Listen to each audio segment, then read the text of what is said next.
Hi there, Telebait here, and every season I've reached master with one of my homebrew decks, and I finally put my guide to deck building together so you can have the same success with your own decks as I do with mine. I've divided up into 8 key steps, and the last 3 should be applied to any deck, even if you net deck, as it's a crucial part of developing your deck as the meta evolves and depending on what you see at different ranks. Throughout this video I'm going to be using a Teemo Shurima deck I'm working on as an example.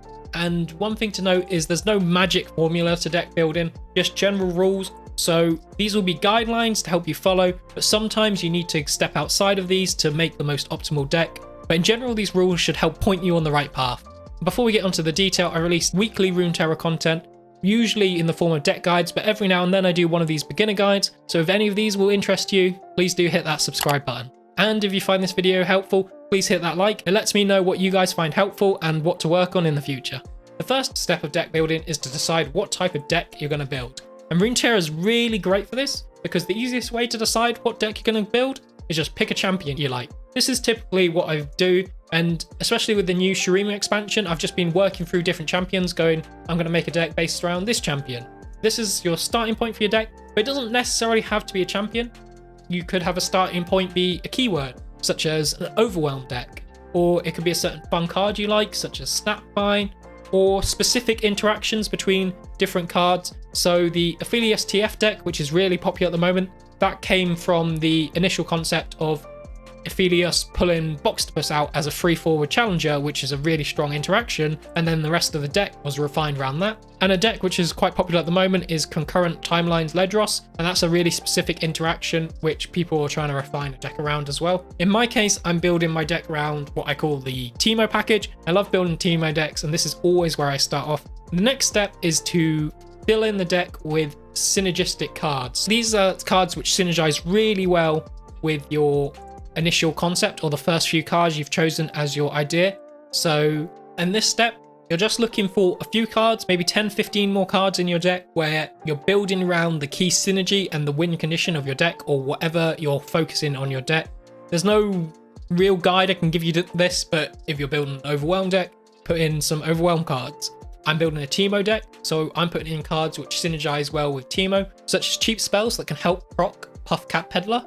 Now you've built what I call the shell of the deck. At this point, you should be really understanding how your deck works, what the speed and the win condition of your deck is. And what I mean by that is it an aggro deck? Does it try to win the game in the first 5 turns? Is it mid-range? Does it look to win the game turns 5 to 10 maybe? Is it a control deck where it just looks to stall out until your opponent just runs out of cards and then you win that way? And you should also understand the way your deck wins. So are you going to win by using burn, damage cards directly to your opponent's nexus? Are you going to beat down your opponent with units? Are you going to use a keyword on your units to help you win? And a big secret with top tier decks is their win condition has little to no counterplay. That's basically the secret to a top tier deck. And for my third step of deck building, I identify what the secondary region or the other champion is that I'm going to be pairing with my deck. So you may have already done this in the synergistic step, but if you haven't, you really need to think which region synergizes the best with your concept. So I just usually flick through the different regions and games and see if there's any cards which jump out at me going, that'll be a really interesting combination with the cards I have in my deck. And there's no real shortcut to this. I would just say go through each region, take your time and work out which cards you think will have a good synergy with your plan. And it's important to note the region you choose doesn't have to be because the second champ synergizes well. It could be because some random common cards synergize well. Be creative. That is my biggest advice. Consider all possibilities and be creative with what you want to combine. In my case, I've done this step already because I want to make a Teemo Shurima deck, so I know I'm going with Shurima.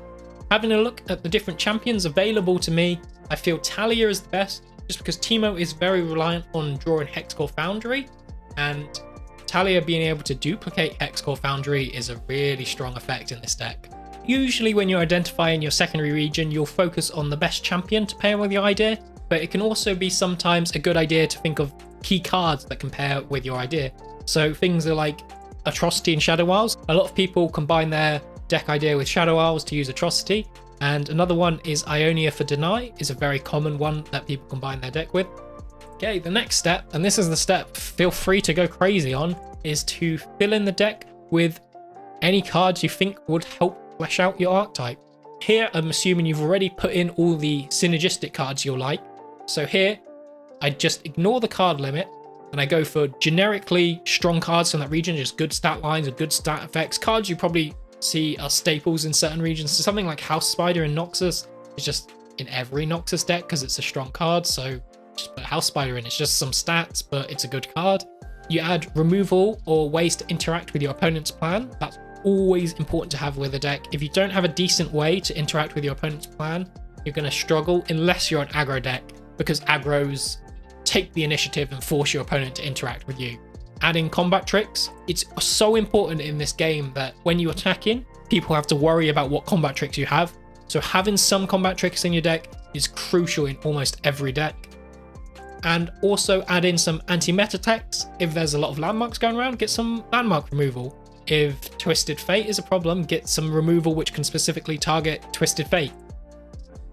And also have a look at your mana curve, and if you're going for a very early game aggressive deck with lots of cheap units, you might need to add in some drawing cards just so you don't run out of cards when you play the deck.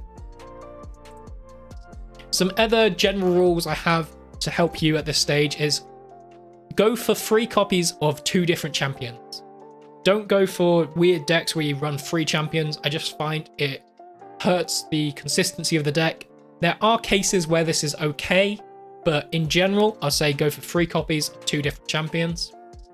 If you're going for allegiance effect in your deck, only run maximum 6 cards from the off region.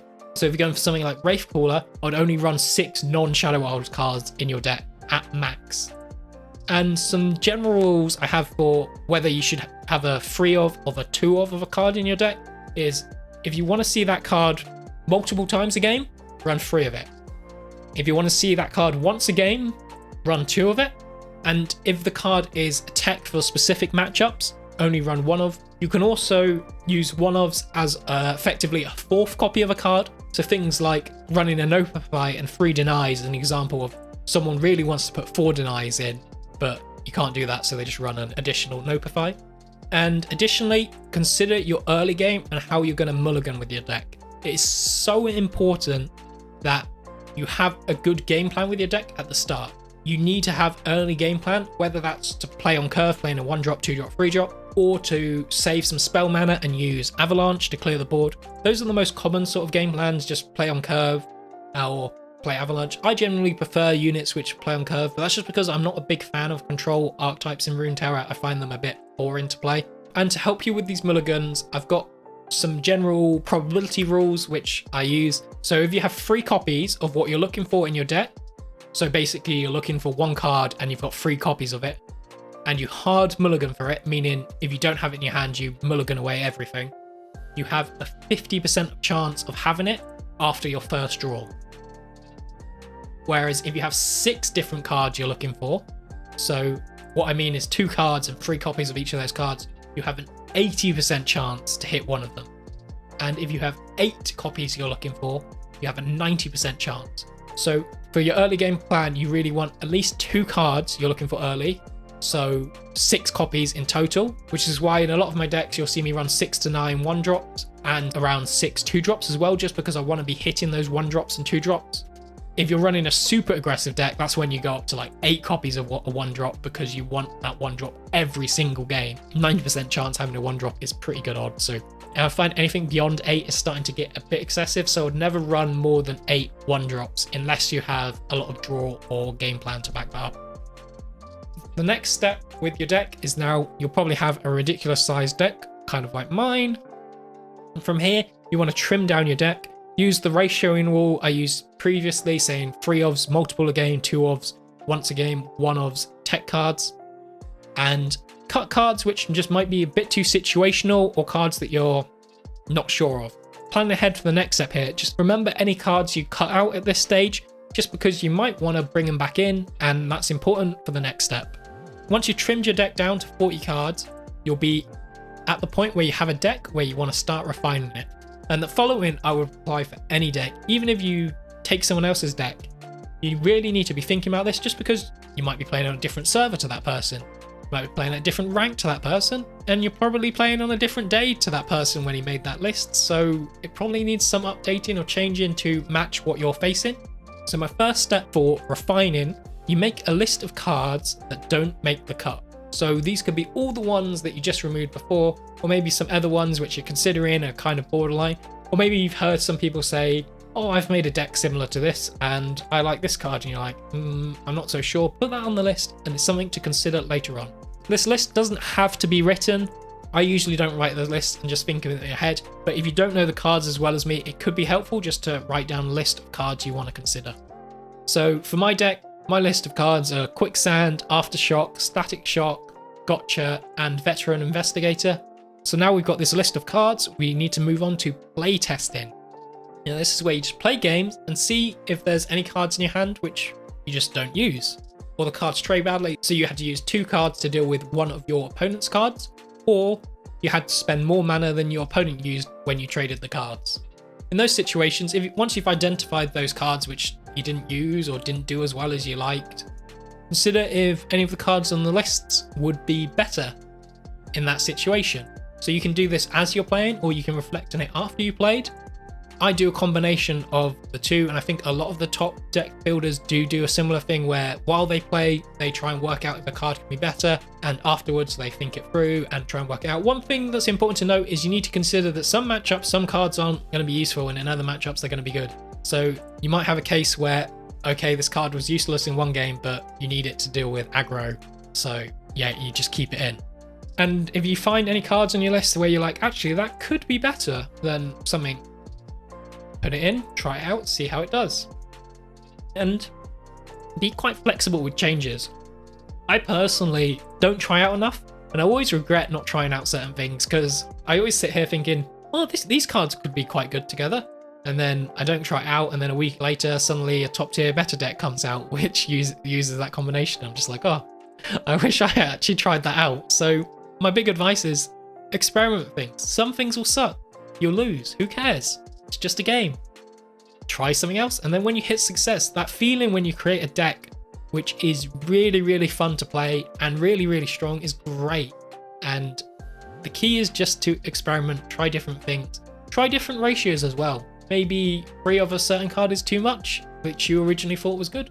Maybe some cards you originally thought were good actually turn out to be really bad. Like, take some hot takes and remove some key cards, see how it feels when you don't play with some of the key cards. And after this, the next step is to repeat the last 2 steps. Just continue until you're happy with your deck. If you're like me, you'll probably never be happy with your deck and you constantly want to tweak little things. And that's the way it is, especially at the higher ranks in this game.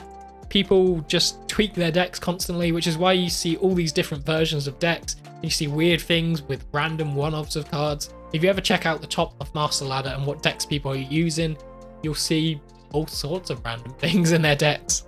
So that's it for my deck guide. Hopefully you find it helpful and it can help you go on to make your own decks and see success with them. And if it does, please do leave a like, it makes a big difference. And subscribe if you want to see any of my Legends of Runeterra decks and the various beginner guides I release. Until next time, thanks for watching and have a good day.